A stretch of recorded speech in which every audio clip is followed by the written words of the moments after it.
fogueira assim. Eles começaram a contar que quando o mundo nasceu, uma gota de água caiu do céu e essa gota se transformou em 1 milhão de gotas e logo ao longe a tempestade caía. Chá! Era uma água que não parava e chá! E a água não parava e com as árvores assim entortando.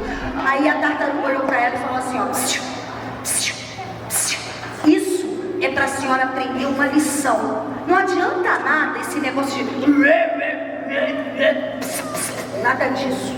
A maior força que existe não é essa aqui não. A maior força que existe é a inteligência. E mais uma coisa, dona Onça. O aceno incenso cheiroso, que é pra limpar o ambiente. Aceno incenso cheiroso, que é pra limpar o ambiente.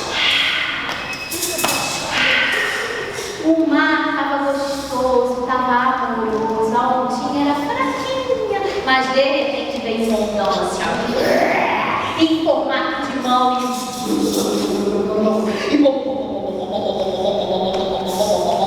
levou a Maria Cruz até o fundo do mar. E soprou! Naquele momento que ele soprou com toda a força, as formiguinhas pegando fogo foram voando.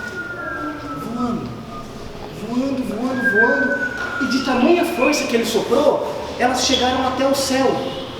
E as formigas foram grudando no céu, formando as estrelas.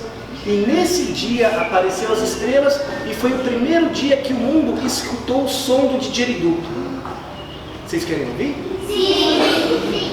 Foi mais ou menos assim.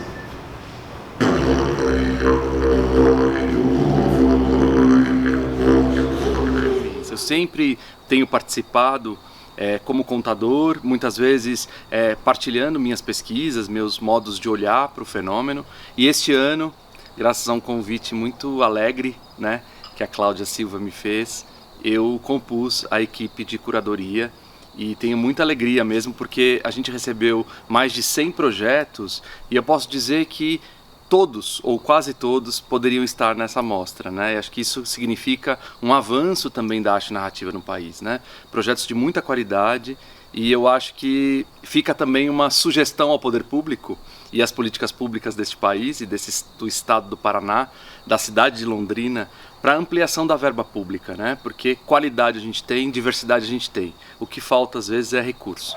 Então que a gente possa realmente ampliar e dar mais espaço para o acesso pleno à população de Londrina.